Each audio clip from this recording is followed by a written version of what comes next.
الحمد للہ وکفا والصلاة والسلام علی سید الانبیاء معدن الجود والعطاء وعلی آلہ وصحبہ وبارک وسلم دائما ابدا اما بعد بحمد اللہ تعالیٰ کہ رب ذوالجلال کے احسان اور کرم سے سبق شروع ہوگا آج سورہ الزمر شیفہ کی 7 نمبر آیت شیفہ سے آگے۔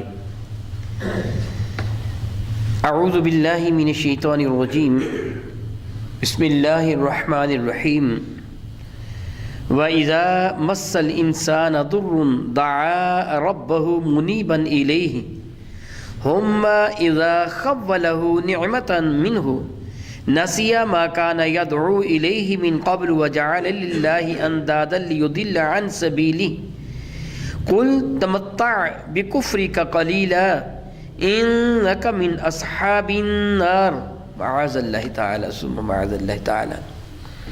رب ذوالجلال کے ارشاد گرامی قدر کا مفہوم یہ بنتا ہے کہ وَإِذَا مَسَّ الْإِنسَانَ ضُرٌّ، جب انسان سے مطلقاً مراد اولاد آدم ہے کہ جب کسی انسان کو ضرٌ، جب اس کو کوئی ضرر پہنچتا ہے، وَإِذَا، اور جب مس ہوتا ہے، پہنچتا ہے، چھوتا ہے، الانسان، انسان کو، ضرٌ، کوئی بھی تکلیف، کوئی دکھ، کوئی درد، کوئی مصیبت، کوئی الجھن اس پہ آ جاتی ہے جس کا حل اسے کوئی بھی نظر نہیں آ جاتا، ہر اعتبار سے بری طرح پھنس جاتا ہے، تو دعا ربہ، پھر وہ اپنے رب کو پکارتا ہے، اے اللہ میری دعا کو قبول کر لے۔ فرماتا ہے منیباً الیہ، خالص الخالص اسی کا ہو کر، اسی کی طرف رجوع کر کے، منیب کا معنی ہوتا ہے رجوع کرنے والا، اس کی جانب جھک جانے والا، اپنے رب کی جانب تمام تر توجہ کر کے، رجوع کر کے پھر وہ اپنے رب کو پکارتے ہیں۔ ثم، پھر اذا خولہ نعمتا، تو جب رب کائنات جل کریم اس کی پریشانی کو دور کر کے اپنی جانب سے کوئی نعمت اسے عطا فرما دیتا ہے، خولہ نعمتا منہ، اس کو اپنی جانب سے نعمت عطا فرما دیتے ہیں، تو نسیہ ما کان یدعو الیہ من قبل، تو بھول جاتا ہے جو اس سے پہلے اپنے رب کو پکار رہا تھا، معاذ اللہ، وجعل للہ اندادا، اللہ یعوذ باللہ تعالیٰ، پھر وہ اپنے رب کے ساتھ دوسروں کو شریک ٹھہرانا شروع کر دیتا ہے، وہ بتوں کی پرست شروع کر دیتا ہے، لیضل عن سبیلہ، تاکہ لوگوں کو اللہ تعالیٰ کی راہ سے گمراہ کر دے۔ قل، یا رسول اللہ صلی اللہ تعالیٰ علیہ وسلم، آپ ارشاد فرما دیجئے، تمتع، نفع اٹھا لو، متعن کا معنی نفع اٹھانا ہوتا، مال و متاع، ہم یہ اردو میں لفظ استعمال کرتے ہیں، وہ مال جس سے نفع اٹھایا جاتا ہے۔ قل تمتع، فرما دیجئے یا رسول اللہ علیہ وسلم، تم نفع اٹھا لو، بکفری کا، اپنے کفر کا، کفران نعمت کا، قلیلا، بہت تھوڑی مدت تک کے لیے، آخر تیری زندگی ہے ہی کتنی دیر تو تو زندہ رہ لے گا، نفع اٹھا لے، عیاشی کر لے، گویا تھوڑی مدت کے لیے، معاذ اللہ تعالیٰ اس کا لفظ منع عیاشی نہیں ہے، یہ میں نے کافر کے لیے کہا ہے کہ عیش کر لے، جتنی دیر تو نے مدت عیش کرنی ہے، لیکن کرے گا کتنی دیر؟ قلیلا، انک من اصحاب النار، تو یقیناً بے یقین جہنمیوں سے ہے، تو آگ میں جلنے والا ہے، الیاذ باللہ تعالیٰ ثم الیاذ باللہ تعالیٰ۔ یہ آیت برکہ کافروں کے لیے ہے، ایمان والا بت پرستی نہیں کرتا ہے۔ کافر ایسے ہی کیا کرتے تھے، جب وہ کبھی دریا میں، سمندر میں سفر پر روانہ ہوتے، ان کی کشتی معاذ اللہ تعالیٰ طوفان بعد و بارہ میں گر جاتی، کسی بھنور میں پھنس جاتی، بچ نکلنے کی کوئی بھی راہ نہ ہوتی۔ اگر آپ کو تفاسیر کا مطالعہ کریں تو آپ کو پتہ چلے گا کہ کافروں کی حالت پھر کیا ہوتی، ان کے پاس ان کے بت ہوتے، کشتی میں بیٹھے ہوتے، ان کے پاس بت ہوتے، ان کو ہلا ہلا کہتے ہو بچاؤ ہمیں، پھر بت کیا بچائے گا، پھر وہ غصے میں آ کے سارے بتوں کو اٹھا کے دریا میں پھینک دیتے، پھر کہتے اے اللہ تو ہم کو بچا لے، پھر اللہ تعالیٰ جل وعلا کو پکارتے، اور جب رب کائنات جل وعلا اپنی شان کریمی کے تصدق ان کی کشتی کو کنارے پہ لگا دیتا، ان کی الجھن دور ہو جاتی، کشتی بھنور سے باہر آ جاتی، طوفان بعد و بارہ تھم جاتا، حالت سلجھ جاتی، تو پھر معاذ اللہ تعالیٰ معاذ اللہ تعالیٰ غلطیوں میں پھر الجھ جاتے، پھر وہ اپنی بتوں کی پرستش کرنا شروع کر دیتے، میں یہ کہہ چکا ہوں یہ آئے برکہ کافروں کے لیے ہے، لیکن ہم مسلمانوں کو بھی تو ایک احساس ہونا چاہیے۔ آپ کو یاد ہے جب سر درد بہت ہوتا ہے، بخار، تو ہائے اللہ، مصیبت کے وقت تو بڑا اللہ یاد آتا ہے، ہائے میرے رب مجھے شفا دے دے، اس وقت تو بڑا رب یاد آتا ہے۔ لیکن جب رب کائنات کو نعمت دیتا ہے، میں اللہ سے معافی مانگتا ہوں، کہتا ہوں بیٹا پیدا ہوا، اللہ نے نعمت دی، شادی بیاہ کیا، نبی کی سنت پہ عمل کیا، تو اس وقت اللہ یاد نہیں آتا؟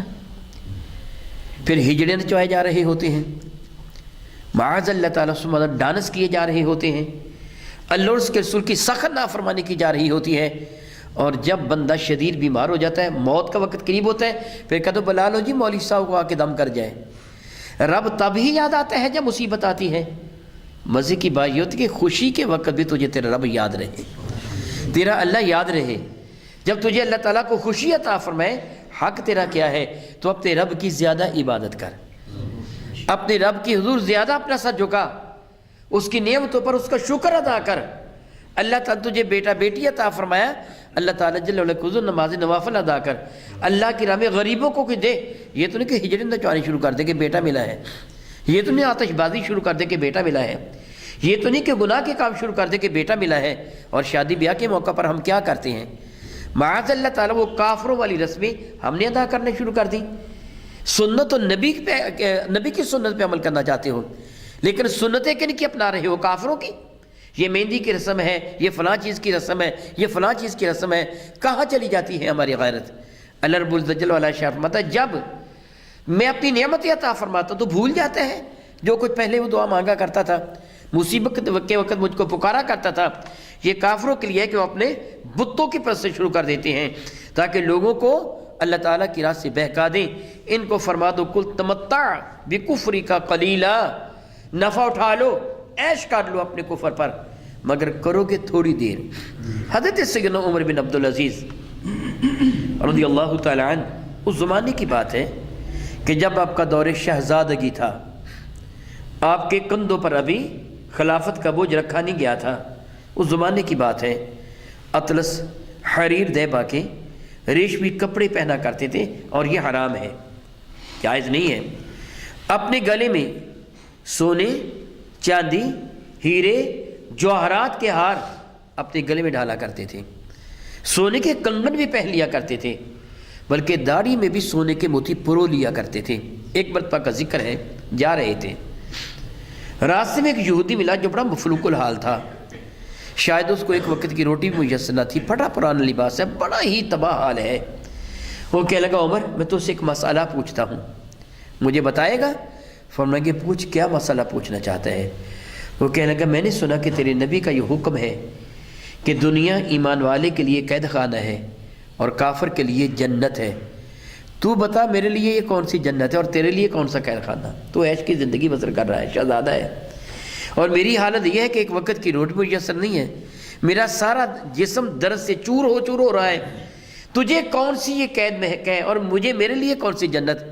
تو آپ نے مسکرا کے جواب دیا، بڑا خوب جواب دیا، فرمانے لگے آخرت میں تیرے لیے جو رب کائنات نے عذاب تیار کر رکھا ہے نا، اگر اس کا اس سے موازنہ کرے گا، کمپیریزن کرے گا نا، موازنہ کرے گا، تو تجھے یہ جنت ہی محسوس ہوگی جس حال میں ہے۔ اور رب کائنات نے جو میرے لیے اگر مجھے جنت میں لے گا تو جو نعمتیں جو رکھی ہیں نا، ان کے مقابلے میں یہ ساری نعمتیں اس طرح ہیں جس طرح یہ قید خانہ ہو۔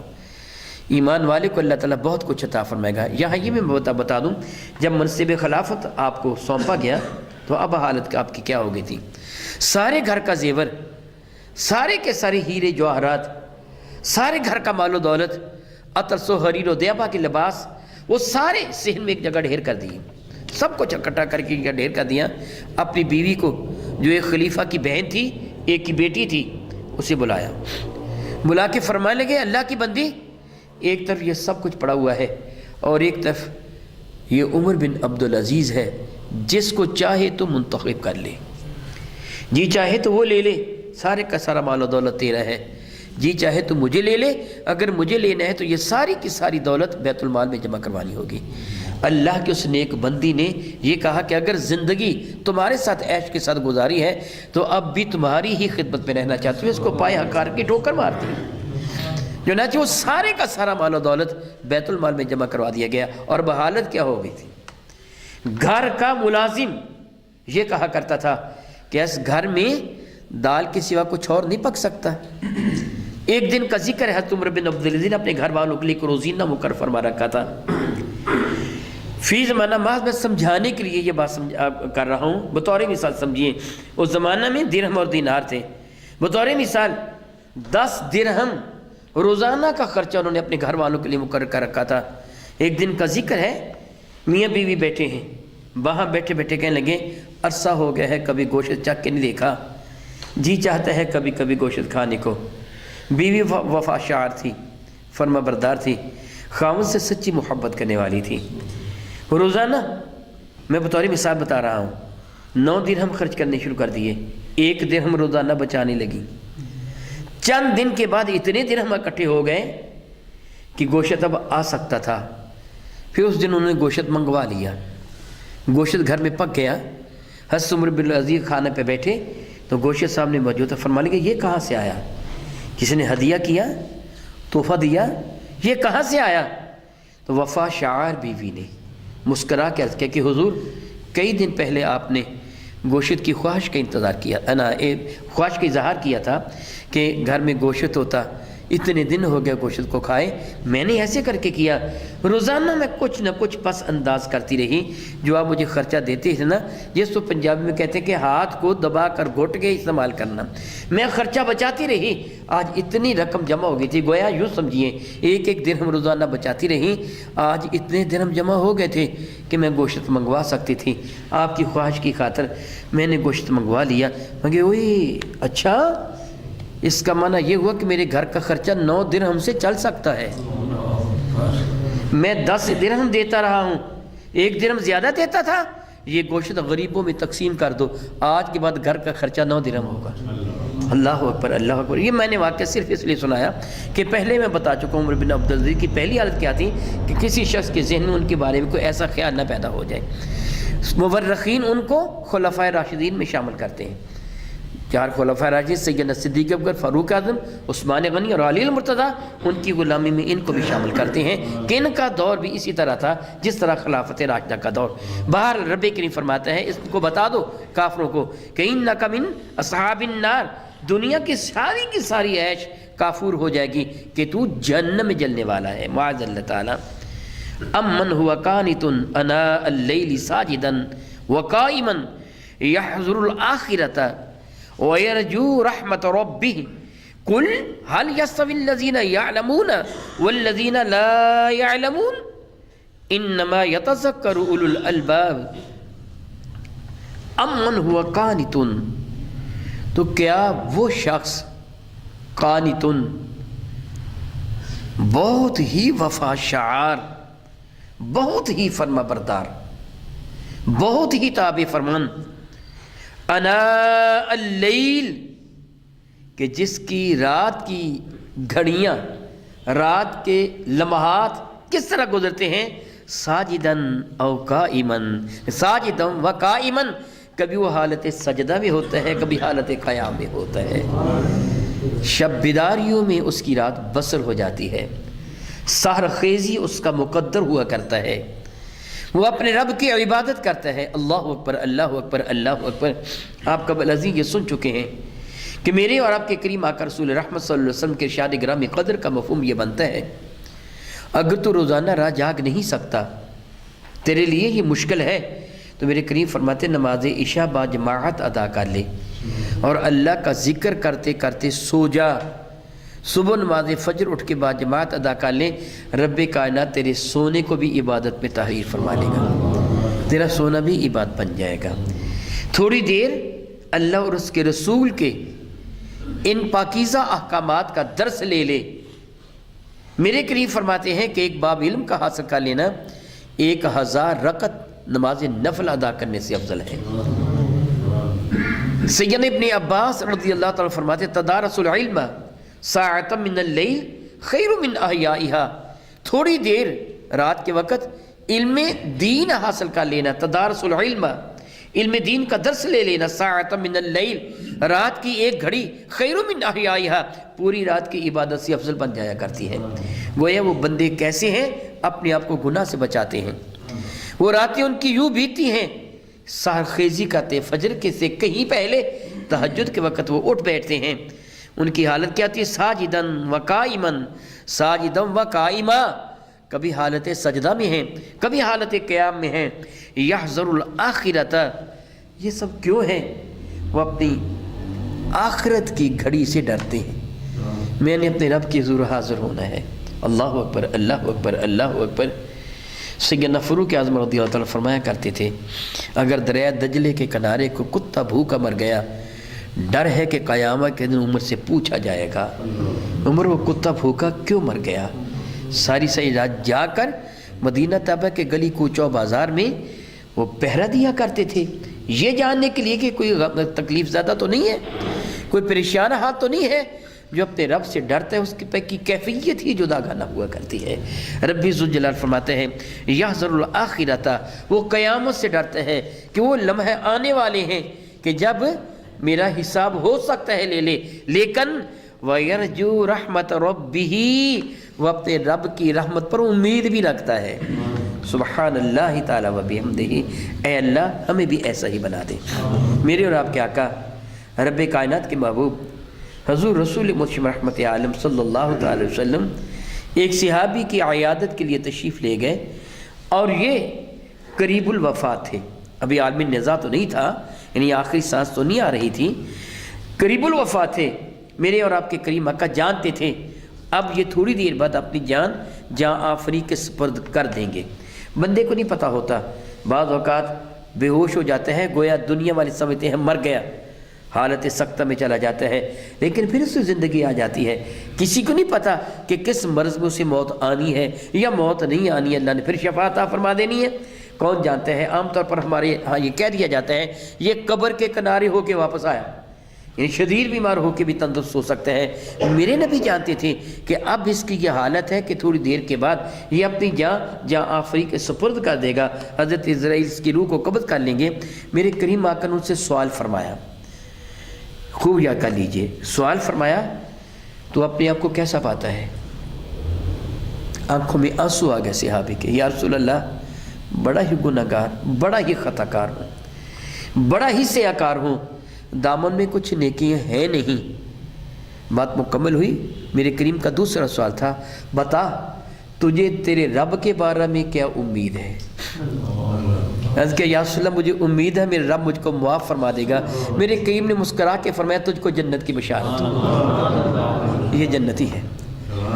اپنے گناہوں سے ڈر کہ مجھ سے کوتاہیاں بہت ہو رہی ہیں، ہو سکے تو رو لے کبھی تنہائی میں بیٹھ کر۔ میرے کریم فرماتے ہیں وہ آنکھ جس آنکھ سے اللہ کے خوف میں آنسو نکل پڑا، رب کائنات اس آنکھ کو جہنم کی آگ میں جلنے نہیں دے گا۔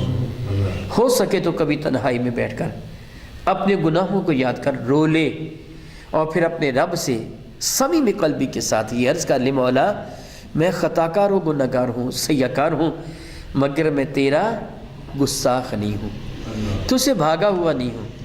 مولا تعالیٰ اغوائے شیطان سے مجھ سے کوتاہی ہو جاتی ہے مانتا ہوں، مگر میں تیرا بندہ ہوں، تجھ سے بھاگا ہوا نہیں ہوں، بھاگوں گا تو کہاں جاؤں گا۔ میں نے پڑھا سید موسیٰ کلیم اللہ کا زمانہ تھا یا بنی اسرائیل کے کسی اور نبی کا زمانہ، ان کی جانب رب کائنات جل وعلا کی جانب سے وہی نازل ہوئی۔ بعض کتابوں میں سید موسیٰ کلیم اللہ ہی کا نام لکھا ہے، اور بعض میں بنی اسرائیل کا۔ سید موسیٰ کلیم اللہ بنی اسرائیل کے تھے مطلقاً، بنی اسرائیل کے انبیاء میں سے کسی نبی کا زمانہ۔ رب کائنات اس نبی کی جانب وہی نازل فرمایا کہ فلاں بندہ جو ہے وہ بہت ہی بات کرتا ہے، بہت ہی بات کرتا ہے، مگر اس کی حالت اچھی نہیں ہے۔ میں اللہ سے معافی مانگتا ہوں، ہماری بھی حالت یہ ہوتی ہے، نمازیں بھی پڑھتے ہیں، دغا بازی بھی کرتے ہیں، دھوکہ بھی کرتے ہیں، فریب بھی کرتے ہیں، عبادت بھی کرتے ہیں۔ اس آدمی کو شاید ایسی ہی حالت تھی، رب کائنات نے نبی کو حکم دیا اسے جا کے بتا دو میں تیری عبادت قبول نہیں کرتا، مردود ہوتی ہے تیری عبادت۔ وہ نبی اس کے پاس تشریف لے گئے، جا کے فرمان لگے رب کائنات کی جانب سے تیرے لیے یہ پیغام آیا ہے، تو عبادت میں جو محنت کرتا ہے، مشقت کرتا ہے، بیکار ہے، تو راتوں کو جاگتا ہے، دن بھر بھی اپنے رب کی عبادت میں کوشش کرتا ہے، لیکن تیری خطائیں، تیری کوتاہیاں، تیری غلطیاں اس قدر زیادہ ہیں کہ کہ تیرا رب تیری عبادت کو قبول نہیں فرماتا، رد فرما دیتا ہے، کر یا نہ کر۔ ناراض ہو کے اس کو بتا کے واپس آ گئے۔ پھر ادھر سے گزرو تو پہلے سے بھی زیادہ عبادت کر رہا تھا، تو نبی فرمانے لگے اے بیوقوف، میں نے تجھے کیا کہا تھا، عبادت پہ مشقت اٹھانے کا فائدہ، تیری بات تو قبول ہوتی نہیں۔ سن کے وہ رو پڑا، وہ رو پڑا، کہنے لگا حضور اگر اس رب کے سوا کوئی اور رب ہوتا میں اس کو مان لیتا، اگر اس کے سوا کوئی اور بادشاہ ہوتا تو میں اس کی سلطنت سے نکل کر اس کی سلطنت میں چلا جاتا، میری کوئی اور پناہ گاہ ہوتی میں وہاں جا کے چھپ جاتا، کروں تو کیا کروں، کائنات میں رب صرف ایک ہے، وہ میرا اللہ، معبود صرف ایک ہے، وہ میرا اللہ، وہ میری عبادت کو قبول فرمائے اس کی مرضی، قبول نہ کرے اس کی مرضی، میں تو عبادت کرتا رہوں گا۔ رب کائنات نے وقت کے نبی کی جانب وحی نازل فرمائی، اس سے کہہ دو تیری پہلی بھی قبول کر لے گی۔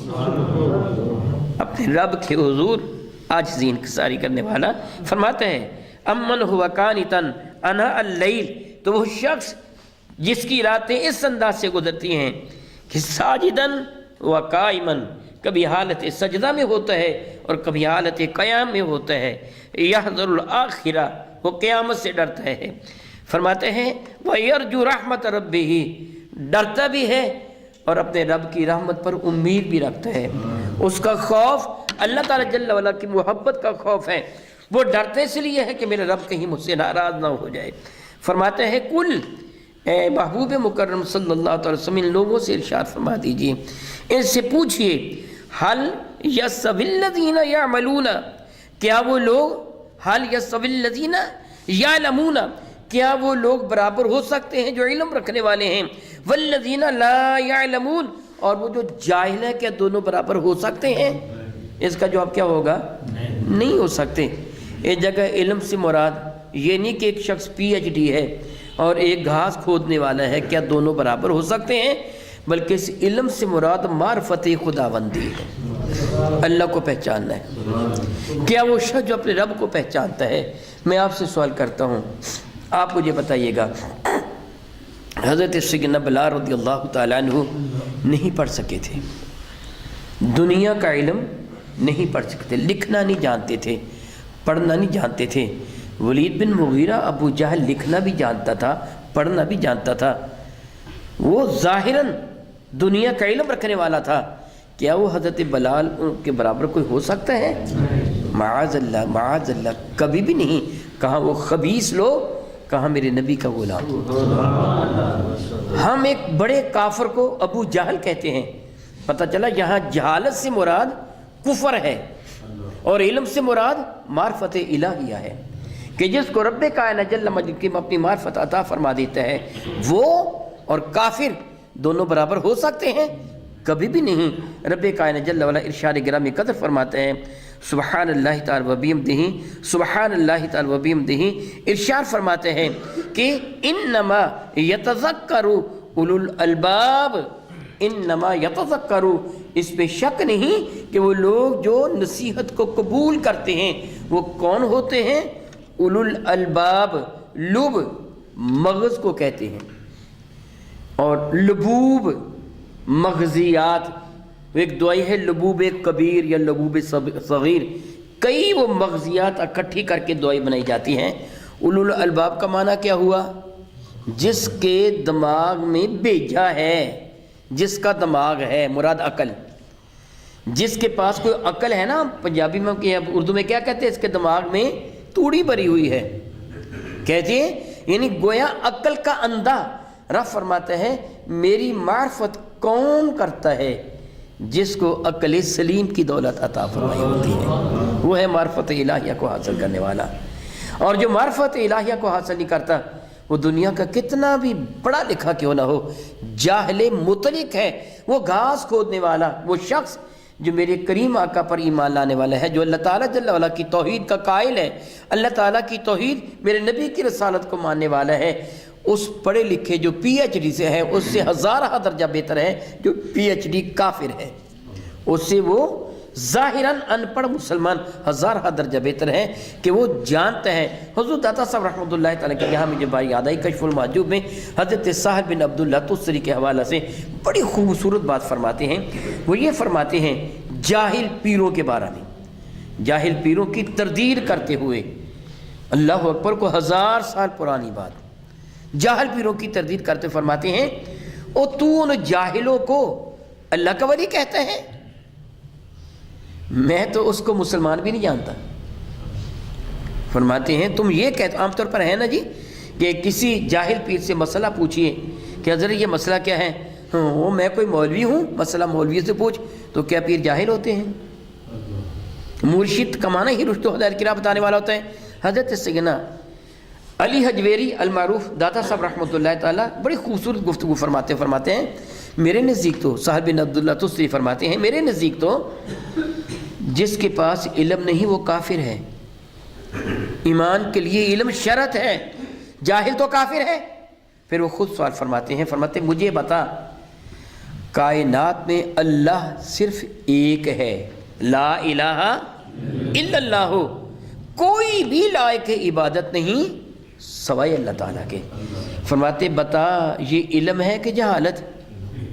بتائیے بھلا، علم ہے نا، اللہ کو ایک جاننا یہ علم ہے کہ نہیں؟ جہالت تو نہیں؟ فرماتے پھر اگلا حصہ محمد رسول اللہ، محمد مصطفیٰ صلی اللہ علیہ وسلم اللہ تعالیٰ کے رسول ہیں۔ پھر سوال فرماتے بتا یہ علم ہے کہ جہالت؟ فرماتے علم ہے۔ فرماتے جب تک یہ علم ہوگا نہیں تو مسلمان کیسے ہو سکتا ہے؟ پتہ چلا کہ اسلام کے لیے پہلی چیز ہی علم ہے، اگرچہ یہ بالکل وہ پہلا سٹیپ ہے، پہلی سیڑھی ہے علم کی کہ اللہ ایک ہے اور محمد مصطفیٰ کریم اللہ تعالیٰ کے رسول ہیں صلی اللہ تعالیٰ علیہ بدائے من ابدا۔ گویا جب تک یہ علم ہی نہیں تو ایمان والا کیسے ہو سکتا ہے؟ فرماتے ہیں کہ شرط ہے اللہ کا قرب حاصل کرنے کے لیے علم کا۔ میں آپ سے ایک مختصر سا سوال کرتا ہوں، آپ کو پتہ ہی نہیں کہ نماز پڑھنی ہے کہ نہیں پڑھنی، اگر پتہ ہے نماز پڑھنی چاہیے، آپ کو نماز آتی ہی نہیں، کیا آپ نیکوکار ہو سکتے ہیں؟ اللہ کے ولی ہو سکتے ہیں؟ کب ہوں گے؟ جب یہ علم حاصل کریں گے۔ اس لیے طلب العلم فریضہ، علم کا حاصل کرنا فرض ہے ضروریات کے مطابق، نماز کے بارے میں، روزے کے بارے میں، حج کے بارے میں، زکوٰۃ کے بارے میں، اپنے ان معاملات کے بارے میں ان علم کا حاصل کرنا فرض ہے۔ اللہ تعالیٰ فرماتا ہے تو خود ہی بتاؤ کہ کیا وہ علم رکھنے والا اور بے علم دونوں برابر ہو سکتے ہیں؟ جواب ہے کہ کبھی بھی نہیں۔ ارشاد فرماتا ہے انما یتذکر اولو الالباب، پھر جان لو یہ باتیں نصیحت کی وہی قبول کرتے ہیں جن کو عقل سلیم کی دولت عطا فرمائی ہوتی ہے۔ الحمدللہ تعالیٰ ثم الحمدللہ تعالیٰ، رب کائنات تیرا شکر ہے کہ تو نے ہم کو ایمان کی دولت عطا فرما دی۔ کل گفتگو کرتے ہوئے وہ ثمانیۃ ازواج کے تحت میں نے 4 جوڑے کہا تھا۔ کسی دوست نے سوال کیا ہے اور حق حاصل ہے سوال کرنے کا، یہ بعد میں سوال لکھ کے دے دیا جائے اور میں ان سوالات کے جوابات بھی عرض کر دیا کروں گا کہ وہ 4 جوڑے ہوں تو 8 بنتے ہیں، 8 ازواج۔ دراصل قرآن کریم نے ازواج فرمایا، ازواج سے مراد زوج اور زوجہ، نر اور مادہ۔ ازواج سے مراد کیا؟ جوڑے نہیں لفظ ہے، جوڑے تو اردو میں ترجمہ پھر کیا گیا نا، میاں اور بیوی، کیونکہ یہ جانور ہیں اس لیے ان کو میاں بیوی تو نہیں کہا جا سکتا، اس کے لفظ جوڑا ہی استعمال کیا جائے گا۔ مراد یہ کہ وہ 4 ایسے جانور کہ ان کے نر اور مادہ دونوں کو ملایا جائے تو 8 بن گئے، یعنی نر مادہ کا، مادہ نر کا جوڑا، یہ 2 ایک کے 2 بن گئے۔ اس اعتبار سے ثمانیہ ازواج مفسرین کا یہی فرماتے ہیں، سے بیل، اونٹ اور بھیڑ، بکری، یہ 4 مراد ہیں، 4 نر اور 4 مادہ، اس طرح ملا کے فرماتے کہ ان کی تعداد 8 ہو گئی۔ رب کائنات جل وعلا ہمیں حقائق کو سمجھنے اور عمل کی توفیق عطا فرمائے، آمین ثم آمین، او کما قال اللہ تبارک و تعالی۔